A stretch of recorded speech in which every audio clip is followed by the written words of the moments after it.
അച്ചായനെ വിളിക്കാം, സബാഷിച്ചായൻ. അച്ചായോ ചായോ എഴുന്നേറ്റ് വാ. അയ്യോ എന്തോ ഉറക്കമായത്? ചായ ഇന്നലെ പാതിരാത്രി നിങ്ങൾ ഈ കല്ലറയും പൊക്കി എടുത്തോണ്ട് പുറത്തോട്ട് ഇറങ്ങി പോകുന്നതാണല്ലോ. സൗണ്ട് കേട്ടു, ഇന്നലെ രാത്രി ഇത് തുറക്കുന്ന സൗണ്ട് കേട്ടു. എവിടെ പോയാ നിങ്ങള്? എന്റെ ഒരു പഴയ കാമുകി ഇന്നലെ മരിച്ചു ഇവിടെ വന്നായിരുന്നു. ഇവിടെ വന്നോ? ഞങ്ങള് തമ്മിൽ കണ്ടിട്ട് വർഷങ്ങളായി. അപ്പൊ അവളെ ഒന്ന് കാണാൻ വേണ്ടി ആളൊന്ന് പുറത്തേക്ക് ഇറങ്ങിയതാ. അത് ശരി. അപ്പൊ ചത്ത് കഴിഞ്ഞാലും കുറുക്കന്റെ കണ്ണെപ്പോഴും കോഴിക്കൂട്ടിൽ തന്നെ. അതങ്ങനെ ആയിരിക്കുമല്ലോ. നീ ഇന്നലെ രാത്രി എന്തിനാണ് ഇവിടെ കിടന്ന് തെറി പറഞ്ഞത്? ഉറക്കത്തി തോന്നലാണ്. തോന്നലോ? നീ പറഞ്ഞു എന്റെ ചെവിക്ക് കേട്ടോ ഞാൻ ഉറങ്ങുകയായിരുന്നു എന്നുള്ള തോന്നലാണെന്നാ പറഞ്ഞത്.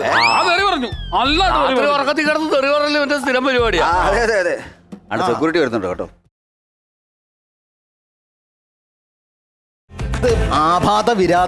ആപാത വിരാതല്ലോ, വിരോധ ആഭാസം. അതെ അതെ, എന്ത് വിരോധാഭാസം എന്നൊന്നും നോക്കിക്കഴിഞ്ഞു.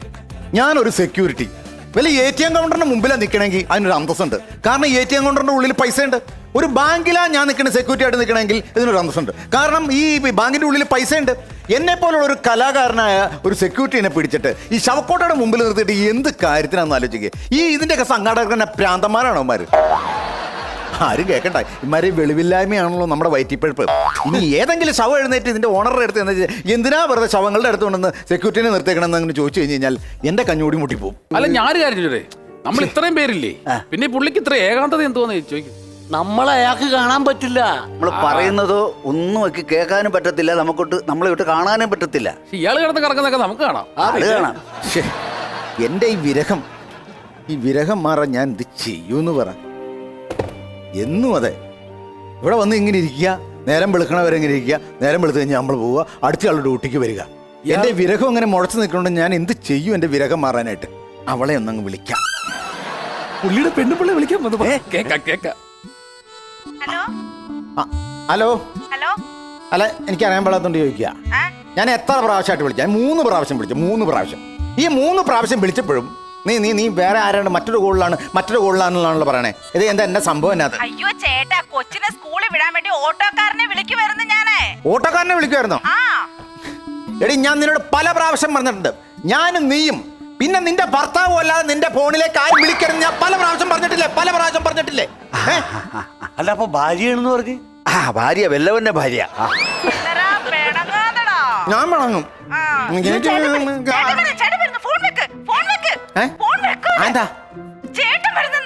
ഓ, ആ പിണ്ണാക്ക് മോറാൻ വരാൻ കണ്ട ഒരു സമയം.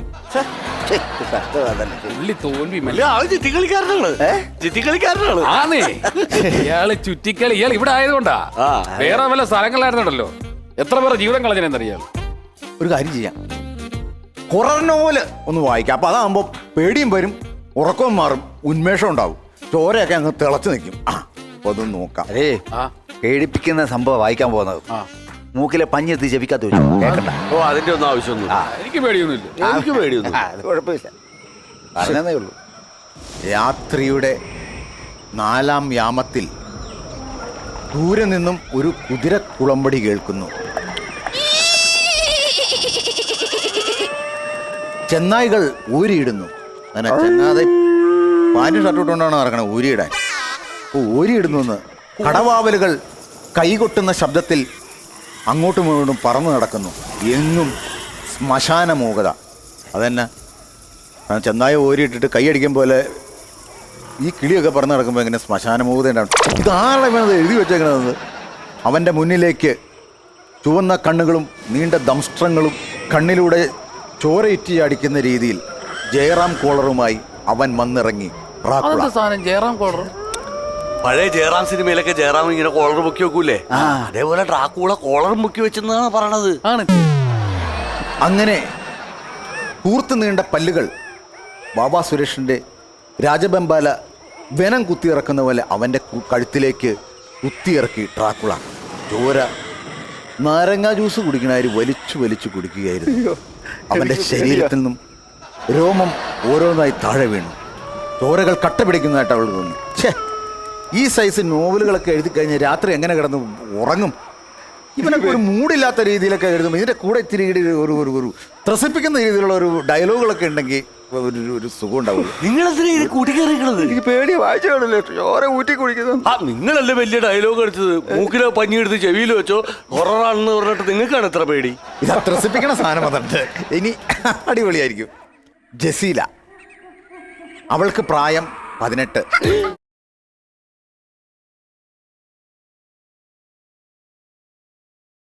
ഇടതോർന്ന കാർകൂന്തൽ താഴേട്ട് തൂങ്ങിക്കിടന്നാടുന്നു. കടഞ്ഞെടുത്തതുപോലെയുള്ള കാലുകൾ, നല്ല തണുപ്പുള്ള രാത്രി. അവൾക്ക് കിടന്നുറങ്ങാൻ കഴിഞ്ഞില്ല. അവളുടെ ഉറക്കം കെടുത്തിയത് ആരാണ്? ആരായാലും അമ്മ ഭാഗ്യവാനായിരിക്കും.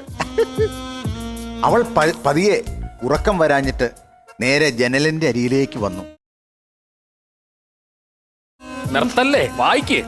ജനലിന്റെ വാതിൽ അവൾ മെല്ലെ തുറന്നു. അതെന്താ മെല്ലെ തുറന്ന്? മെല്ലെ ബിജാഗിരിക്ക് ശകല ഇളക്കം കാണും, അത് പതുക്കെ തുറന്നു വരുക. ശകല എണ്ണ ഇട്ട് കൊടുത്താൽ മതി. ഓക്കെയാ. സെക്യൂരിറ്റി ജീവനക്കാരനായ ചെറുപ്പക്കാരനെ അവൾ കണ്ടു. മുറിയിലെ ലൈറ്റിന്റെ പ്രകാശത്തിൽ പ്രകാശൻ എന്നു പേരുള്ള സെക്യൂരിറ്റി അവളെ കണ്ടു. ആ ജെസിയിലെ വീട്ടിലെങ്ങാനും പോയിരുന്നാ മതിയായിരുന്നു സെക്യൂരിറ്റി ആയിട്ട്. ഇവിടെ വന്നു നിന്നിട്ട് എന്ത് കാര്യത്തിനാന്ന് പറ. പക്ഷെ വായിക്കും മോശേ. പിന്നെ ഒന്നും നോക്കിയില്ല. ജസീല രണ്ടും കൽപ്പിച്ച് വാതിൽ തുറന്നു കൊടുത്തു. എന്നിട്ട് സെക്യൂരിറ്റി അകത്തേക്ക് കടന്ന് അവളെ ഓരിയെടുത്ത് വാരിപ്പുണർന്നു.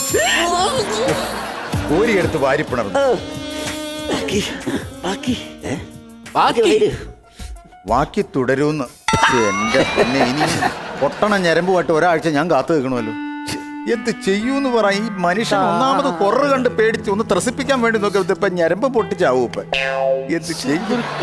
സെക്യൂരിറ്റിയുടെ ജീവിതം ഇനിയും ബാക്കി. ആ മൂടങ്ങ് പോയി. വേറെ ആയാലും നല്ല ആൾക്കാരെ ഇവർക്ക് സെക്യൂരിറ്റി ആയിട്ട് വിട്ടത്തില്ലേ? മൂടായിട്ട് വന്നതാ. ഉച്ചക്കില്ലാത്തൊരു മനുഷ്യൻ. വെള്ളം കുടിച്ചിട്ട് വരാം. തൊണ്ടയും പറഞ്ഞിട്ട് പാടില്ല. അതെ നീ വന്നേടാ, നീ വന്നേ. ഇവരാരാന്നറിയോ ശരിക്കും? ഇല്ല. എന്റെ മോളെ കെട്ടിയവനാ. എന്റെ അമ്മായത്തിനാ. എന്തായാലും നിങ്ങൾ ജീവിതത്തിൽ ഭാഗ്യം ചെയ്തവരാണ്ടാ. അല്ലെങ്കിൽ ഒരുമിച്ച് മരിച്ചു ഇങ്ങോട്ട് വരാൻ പറ്റില്ലല്ലോ. എന്നാ ഒരു വർഷമാകുവാണ് മരിച്ചിട്ട്. ആര്? ഒരേ ദിവസമാണ് ഞങ്ങൾ മരിക്കുന്നത്. അതെ അതെ, അമ്മായിച്ചനും മരുമോനും ഒരേ ദിവസം മരിച്ചു. ഒറ്റ ദിവസം ഞങ്ങൾ മരിക്കുന്നത്. അത് കൊള്ളാനും സംഭവം. ഇതെങ്ങനെ ഈ മരണം നടന്നത് അതൊന്നും എനിക്കറിയണമല്ലോ. ഇവന് എന്റെ വീട് വെള്ളവടി വീടാക്കി. ഓ അതെ, ഇവനെ ഇവിടെ വിളിച്ചോണ്ട് വീട്ടിൽ വന്നിട്ട് ഞാൻ ചോദിച്ചു എന്താ തിരിച്ചു പോകുന്നില്ല ചോദിച്ചപ്പോ ആ ദേഷ്യത്തിന് കുറച്ച് കൂട്ടുകാരുമായിട്ടിരുന്ന് വെള്ളമടിച്ചു.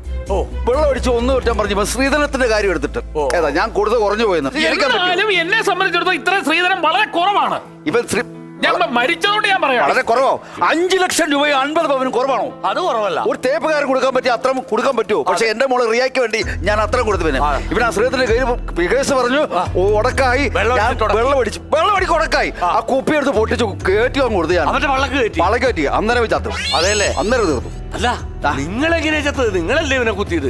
ഇവനല്ലേ ആവണത്? നിങ്ങളെങ്ങനെയാ ചത്തത്? ഞാനിവനെ പിടിച്ച് ഇങ്ങനെ കുത്തുമല്ലോ. ഈ കുത്തി വഴിക്ക് അലമാരിയിൽ ചേർന്നാണ് ഇവനെ കുത്തിയത്.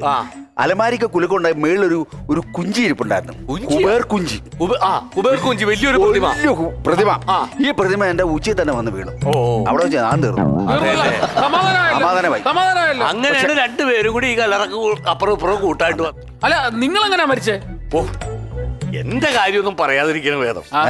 ഞാനേ വേൾഡ് ഗിന്നസ് റെക്കോർഡിൽ ഒന്ന് കയറി പറ്റണമെന്ന് എന്റെ വലിയൊരു ആഗ്രഹമായിരുന്നു. അങ്ങനെ ഞാനൊരു പ്രാക്ടീസ് ചെയ്തിട്ട് 100 തേങ്ങ തലക്കടിച്ച് പൊട്ടിച്ചു.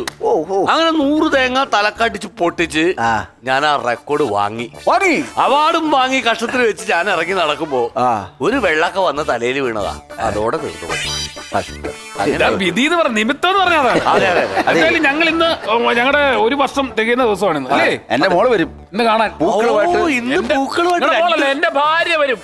എന്റെ കലറെ വെക്കും കണ്ണോ പൂ. നമുക്ക് നോക്കാലോ. കലറൊക്കെ സെറ്റ് ചെയ്ത് നോക്ക്. കൊച്ചിന് പൂവൊക്കെ കണ്ടതല്ലേ. ഇച്ചിരി വെള്ളം കുടിക്കാന്നും പറഞ്ഞ പൈപ്പ് തുറന്നപ്പോ പൈപ്പിൽ മൂത്രത്തിൽ കല്ല്. വെള്ളമാണെങ്കിൽ ഇറ്റിറ്റവന്നെ. ഞാൻ എന്ത് ചെയ്യും?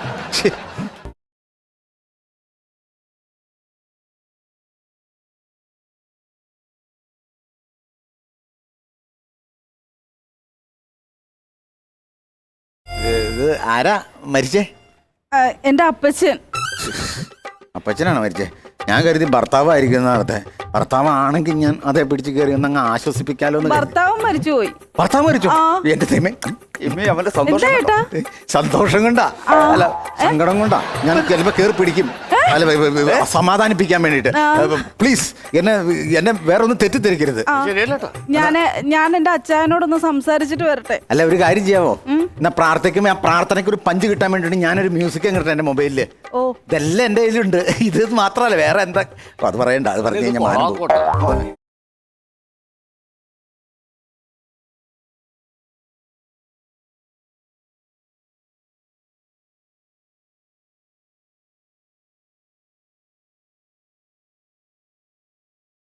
ഒന്ന് നിർത്തിക്കാതെ. നിങ്ങൾ എന്നെ കാണിക്കണത്? ഞാൻ എന്തേ കാണിച്ചത്? ഞാൻ എന്തേ കാണിച്ചത്? നിങ്ങൾ എന്താ കാണിച്ചതെന്നോ? നിങ്ങൾ എന്തേ കാണിച്ചത്? അല്ല, ഞാൻ കാണിച്ച വേറെ ഒന്നുമല്ല. ഞാൻ ആ മ്യൂസിക് ഇട്ട് കഴിഞ്ഞപ്പോഴേ ഞാൻ ഈ ശനിയാഴ്ച പാണ്ടിയുടെ കയ്യിൽ നിന്ന് ഞാനൊരു മിക്സി കടം മേടിച്ചിട്ടുണ്ടായിരുന്നു ഇൻസ്റ്റാൾമെന്റിലെ. അവൻ എന്നെ ഈ സമയത്ത് അവൻ കയറി അങ്ങ് വിളിച്ച്. അവൻ വിളിച്ചില്ലായിരുന്നെങ്കിൽ മറ്റേ മ്യൂസിക് കണ്ടിന്യൂ ചെയ്തിട്ട് പ്രാർത്ഥന അങ്ങ് ഏറ്റുപോയേനെ. അതുകൊണ്ടാണ് ഇവിടെ താളം തെറ്റിയത്. അതാണ് ഞാൻ പെട്ടെന്ന് ഡാൻസ് ചെയ്യുമ്പോ ആ മൂടായിപ്പോയി. ഞാൻ വേറെ മൂടായിപ്പോയി. വേറെ മൂഡില്ല ചേച്ചി, വേറെ മൂഡിലാവണം ചേച്ചി എന്ന് എനിക്ക് പണ്ട് മുതൽ അറിയാം. അല്ല, ഞാൻ കേട്ടിട്ടുണ്ട്. പ്രാർത്ഥന മുടക്കണ്ട. എന്നാ ചേച്ചി പ്രാർത്ഥിച്ചിട്ട് മോള് ചേച്ചി. എടി നീ അവനോട് അധികം സംസാരിക്കല്ലേ, അവൻ വേറെ ഒരു സ്വഭാവക്കാരനാണ്. അലക്സ, എന്തിനു പരിപാടിയാ കാണിച്ചത്? ഇങ്ങനൊക്കെ പോയി ഇവിടെ വന്ന് കിടന്നാ മതിയോ? ഞാൻ എങ്ങനെ പിള്ളേരെ വളർത്തുവന്നാ? മോനാണെങ്കിൽ ടീഷർട്ട് വേണം, മോക്കാണെങ്കിൽ ചുരിദാർ വേണം, എനിക്കാണെങ്കിൽ ഒരു നല്ല സാരി എടുത്തിട്ട് കാലം എത്ര ആയെന്നറിയോ? അച്ഛൻ ഇവിടെ വന്ന് കിടന്നാ മതിയോ? ഹലോ, പുള്ളി മരിച്ച് ലുലുമാളിലേക്കല്ല പോയെ, കല്ലറയിലേക്കാ. ഇതൊക്കെ ലുലുമാളിൽ ചെന്ന് പറഞ്ഞാലേ കിട്ടുള്ളൂ, ഇവിടെ പറഞ്ഞാൽ കിട്ടില്ല. ചേട്ടൊന്നും മനസ്സിലാക്കണം. ഭർത്താവില്ല, അച്ഛനില്ല, അങ്ങനത്തെ ഒരാളാ ഞാന്. അതെല്ലേ? ഇത് എങ്ങനെയാ ഈ അച്ഛൻ എങ്ങനെയുണ്ടായിരുന്നു ആള്? അച്ഛൻ വെച്ചാല് എന്റെ അച്ഛൻ. കേട്ടോണം, കേക്കടാ. അച്ഛനെ പറ്റി പറയാൻ എന്നെ പോവാ. പറ്റി പറയുവാ. എന്റെ മോള് എന്നെ കുറിച്ച് പറയാ കേട്ടോ മാഷേ. ഞാൻ കേട്ടോളാം. എന്റെ അച്ഛനെ കുറിച്ച് പറഞ്ഞ അച്ഛനെ കുറിച്ച് പറഞ്ഞ ഇതുപോലൊരു തോൽവി മനുഷ്യൻ ലോകത്തില്ല. ഞാൻ പറഞ്ഞു. ചേട്ടനൊരു കാര്യം അറിയാവോ? എനിക്കറിയില്ല. അച്ഛൻ മരിച്ചു കഴിഞ്ഞപ്പോഴാണ് വേറൊരു ഭാര്യ അതിലും 3 പിള്ളേരും ഉണ്ടെന്ന് ഞങ്ങൾ അറിയുന്നത്. കേക്ക് മെനകൃതി. ആ, അവര് സ്വത്തിന് വേണ്ടിട്ട് വീട്ടിൽ വന്നേക്കുന്നു. ഇതുപോലെ തോൽവി ഒരു അച്ഛൻ തലയ്ക്ക് മേളിൽ ഞാൻ പറഞ്ഞോ, അവൾ എന്നെ കാണാനാണ് വന്നത്. അവക്ക് എന്നോടാണ് സ്നേഹം. ഞാൻ പറഞ്ഞോ. അല്ല, അച്ഛനെ കുറിച്ച് കേട്ടു. ഇനി ഈ ഭർത്താവ് എങ്ങനെ ഉള്ള ആളായിരുന്നല്ലോ എനിക്ക് പറഞ്ഞു കൊടുക്കടി അങ്ങോട്ട്. അലക്സ ചായൻ, അതെ. എന്റെ അലക്സ ചായൻ മണ്ണുണ്ണിയായിരുന്നു. എന്താണെന്നറിയാമോ? കല്യാണം കഴിഞ്ഞ് വീട്ടിൽ തന്നെ അങ്ങ് നിപ്പ. വീട്ടില് ഒരു ജോലിക്കും പോത്തില്ല. അയ്യോ, വേറെ സംഭവം. അങ്ങനെയുള്ളവൻ കല്യാണം കഴിച്ചതേ തെറ്റ്. അവൻ വീട്ടിൽ വന്ന് നിന്നത് തെറ്റ്. പിന്നെ ഒരു പണിക്കും പോവില്ല, അത് മൊത്തം തെറ്റ്. എന്നിട്ട് അച്ഛനോട് പറയാതാ സ്ത്രീധനം കൂടുതൽ വേണം, സ്ത്രീധനം കൂടുതൽ വേണോന്ന്. സ്ത്രീയല്ലേ ധനം? ഈ കഥ എങ്ങാനും ഞാൻ അറിഞ്ഞായിരുന്നെങ്കിൽ ഈ സെക്യൂരിറ്റി പണിക്ക് നേരം വെളുത്തിട്ട് ഞാൻ നേരെ ആ വീട്ടിൽ വന്ന് അവനെ തല്ലിക്കൊന്നേനെ. അത് ഇത്ര സുന്ദരിയായ പെങ്കൊച്ചിനെ ഇങ്ങനെയൊക്കെ കാണിക്കാൻ കൊള്ളാമോ? മോള് വിഷമിക്കരുത്, ഇത്രയൊക്കെ ആസ്വദിക്കുക. കുട്ടിക്കാണെങ്കിൽ അച്ഛനും ഇല്ല, ഭർത്താവും ഇല്ല. കുട്ടിക്ക് സമ്മതമാണെങ്കിൽ എന്നെ വിവാഹം കഴിക്കാൻ കുട്ടി ഞാൻ സമ്മതിക്കും. എനിക്ക് തോന്നി ഇതാ ഞാനേ സമ്മതിക്കാമെങ്കിൽ നിങ്ങൾക്ക് എന്നെ കല്യാണം കഴിക്കാൻ സമ്മതിക്കാം. എടി സമ്മതിക്കരുത്. പറയുന്നത് എനിക്ക് കൊണ്ട് ലോജിക്ക് മനസ്സിലാവുന്നില്ല. സത്യത്തിൽ സംഭവം എന്ന് വെച്ച് കഴിഞ്ഞാൽ നിങ്ങൾക്ക് ഭർത്താവില്ലല്ലോ. ഇല്ലല്ലോ. നിങ്ങൾക്ക് ഭർത്താവില്ലാത്ത സ്ഥിതിക്ക് എനിക്ക് ഭാര്യ ഉണ്ടാവണമല്ലോ. എനിക്ക് ഭാര്യ ഉണ്ടാവണമെങ്കിൽ നിങ്ങൾക്ക് ഭർത്താവില്ലാതിരിക്കണം. അങ്ങനെയാണെങ്കിൽ മാത്രമേ നിങ്ങൾക്ക് എന്നെ കല്യാണം കഴിക്കാൻ പറ്റൂ. അപ്പൊ നിങ്ങൾ എന്നെ കല്യാണം കഴിക്കുമ്പോൾ ഞാൻ നിങ്ങളുടെ ഭാര്യ ആവണോ ഭർത്താവാണോ? എനിക്കൊന്നും മനസ്സിലാവുന്നില്ല. ഇത് എന്തോന്നൊക്കെ പറയുന്നേ? ഞാൻ കരുതിയതുണ്ടല്ല, അവള് അവന്റെ വലയിൽ വീണു പോകുന്നു. ശരിക്കുവേ ചേട്ടൻ എന്നോട് ചോദിക്കാനുള്ള ചോദ്യം ഒറ്റ വാക്കിലൊന്ന് ചോദിക്കാവോ? എന്റെ പൊന്നെ, ഞാൻ ഇച്ചിരി സാഹിത്യകാരനായത് പോയതുകൊണ്ടാണ്. ഞാൻ ഇതല്ല, ഞാൻ എന്റെ കഴിവ് വേറെയാ. അതുകൊണ്ട് ഞാൻ നേരിട്ട് ചോദിക്കാം. ഇനി അങ്ങോട്ടും ഇല്ല ഇങ്ങോട്ടും ഇല്ല. എനിക്ക് കുട്ടീനെ കല്യാണം കഴിക്കാൻ താല്പര്യമുണ്ട്. കുട്ടിക്ക് കല്യാണം കഴിക്കാൻ താല്പര്യമുണ്ടോ?